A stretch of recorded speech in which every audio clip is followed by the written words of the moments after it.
आपका काम हो गया मैडम? हाँ थैंक यू। एक काम करो,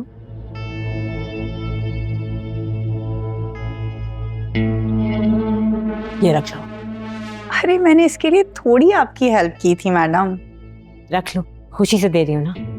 इतना कह रही हैं आप तो मैं रख लेती हूँ। तो अच्छा हुआ तुमने मुझे घर आने का सही मशवरा दे दिया, मेरे तो हाथ पैर फूल गए थे वरना। मैं आपकी प्रॉब्लम समझ सकती हूँ। रोजी तुम घर आओ कभी रियान बाबा से मिलने के लिए। हाँ क्यों नहीं, मैं तो चाहती हूँ मैडम आप हमेशा हमेशा के लिए इस घर में आ जाएं। ये फरीहा तो बहुत ही बदतमीज औरत है।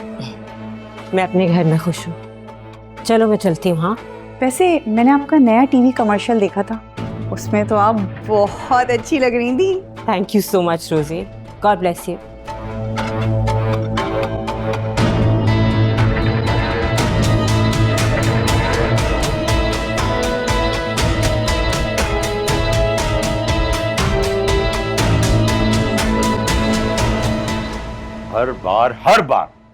हर बार ये शख्स हमें इसी तरह ब्लैकमेल करता है और हम ना चाहते हुए भी इसकी बात मान लेते हैं। लेकिन अब मेरे सब्र का पैमाना लबरेज हो चुका है। एक टका नहीं दूंगा इस निकम्मे और नकारा इंसान को। कुछ तो सोच लें, दामाद अगर नहीं आएगा तो दुनिया वाले क्या कहेंगे? अरे भाड़ में जाए दुनिया वाले, मुझे किसी की कोई फिक्र नहीं है। बाबा हमें दुनिया की नहीं जोया की फिक्र करनी चाहिए। वो बहुत परेशान है। जब से शादी हुई है वो बेचारी परेशान ही रहती है। न जाने कौन सी मनहूस घड़ी थी जो असफर से हमने उसको ब्याह दिया। मैं तो कहती हूँ कि हम असफर भाई के हाथ में कुछ पैसे दे देते हैं, उनकी नाराजगी खत्म हो जाएगी। अगर आपको पैसों का कोई मसला है तो मेरे पास कुछ पैसे रखे हैं, मैं मदद कर सकती हूँ। बात पैसों की नहीं है बेटा, पैसे मेरे पास भी हैं। लेकिन आखिर कब तक हम इस आदमी से ब्लैकमेल होते रहेंगे? अब तक उसे कारोबार के नाम पर 2 मर्तबा भारी रकम दे चुका हूं, लेकिन क्या है, वही कंगाल खाली हाथ। ये तो उम्र भर का रोग है, शायद सारी जिंदगी हमें यही करना पड़ेगा।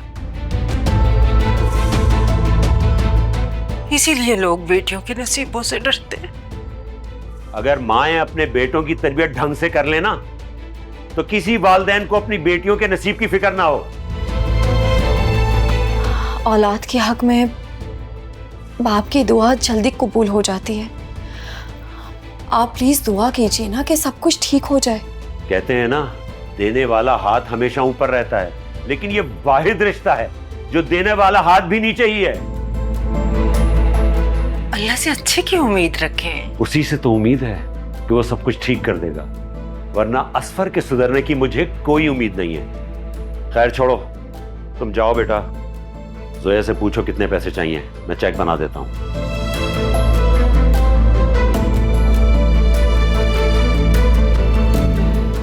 शुक्र है तुमने अपने बाबा को मना लिया, वरना मुझे तो जोया की फिक्र खाए जा रही थी। अम्मा, जब तक मैं हूं आपको किसी बात की फिक्र करने की जरूरत नहीं है। इंशाल्लाह सब कुछ ठीक हो जाएगा। इंशाल्लाह। लेकिन हाँ, प्लीज आप जोया से दबे अल्फाजों में कह दीजिएगा कि ये आखिरी बार है। अल्लाह ने मुझे बेटा नहीं दिया तो क्या हुआ, तुम जैसी बेटी तो दे दी। अल्लाह तुम्हें हमेशा खुश रखे।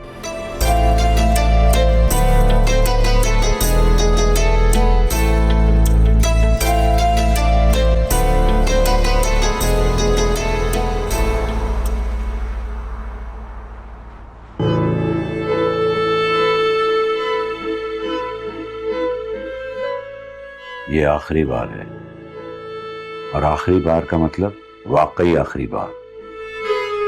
जी बहुत शुक्रिया अंकल, मैं यकीन दिलाता हूँ आइंदा ऐसा कुछ भी नहीं होगा, मेरा वादा है आपसे। ऐसे वादे तुम कई बार कर चुके हो, लेकिन शायद भूल जाते हो और हर बार चले आते हो। आप शर्मिंदा कर रहे हैं मुझे।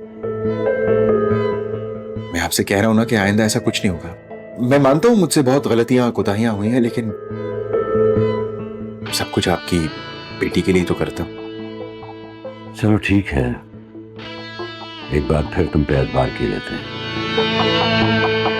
उम्मीद करता हूं कि शादी में कोई बदमस्की नहीं होगी। और याद रखना, ये आखिरी बार है, अगली बार ऐसा सोचना भी मत। और अगर सोचा भी तो ये मत भूलना कि मेरी बेटी मुझ पर भारी नहीं पड़ेगी। जी जी जी, मैं समझ गया। आप बेफिक्र रहें। मैं शादी की तैयारियां वगैरह सब संभाल लूंगा, केटरिंग, हॉल वगैरह। तुम्हारा बहुत शुक्रिया। फिलहाल तो तुम ये चेक संभालो और अपनी जान छुड़ाओ।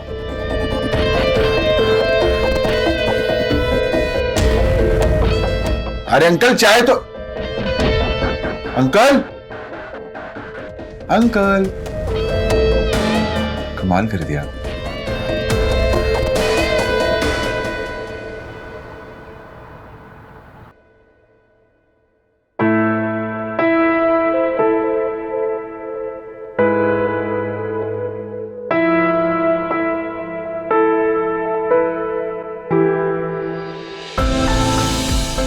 ये कॉफी बनाई है तुमने?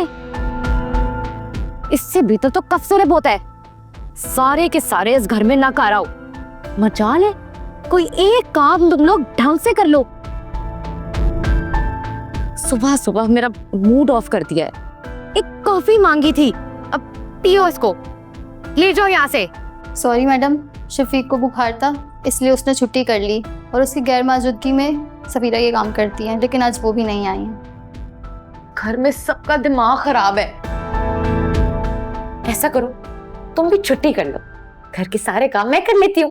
सॉरी मैडम, मैं आपको दूसरी कॉफी बना देती हूँ। नहीं, इसकी कोई जरूरत नहीं है, मैं बाहर से ऑर्डर कर लूंगी। और ये रोजी की माँ का ऑपरेशन कब है? कब आएगी वो वापस? रोजी की माँ का ऑपरेशन? हाँ, रोजी की माँ का ऑपरेशन, शायद मैंने यही कहा है। अब क्यों ऊंचा भी सुनती हो? मैडम, आपको कोई गलत फहमी हुई है। रोजी मैडम की माँ को इंतकाल हुए तो 3 साल हो चुके हैं और वो तो बेचारी रहती भी अकेली हैं किसी हॉस्टल में।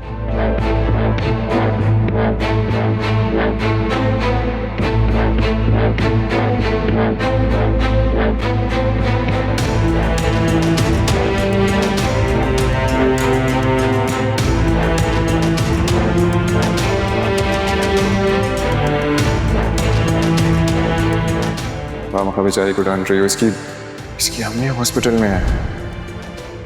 ऑपरेशन के लिए कुछ पैसों की जरूरत थी, ज्यादा टाइम नहीं उनके पास।